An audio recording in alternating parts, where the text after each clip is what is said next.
রিজিকের পেরেশানি আপনার ভিতরে ঢুকিয়ে দিয়েছে।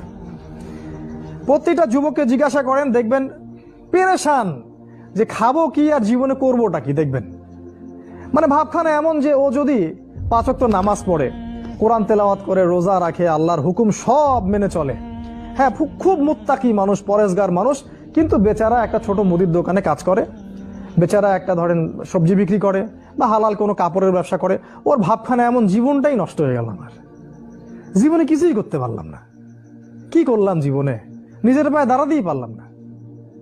এই যে কনসেপ্টটা মাথার মধ্যে ঢুকিয়ে দিয়েছে, এটা ওই পশ্চিমাদের থেকে আসছে আর কি।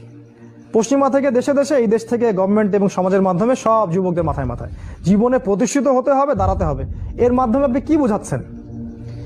ওই ছেলেটা তো আল্লাহর কাছে অনেক বেশি পছন্দের, যে আল্লাহ পাকের সব হুকুম আহকাম মেনে চলে এবং হালাল খায়। মাশাআল্লাহ, আল্লাহ পাক তাকে সত্যবাদী নবীদের মর্যাদা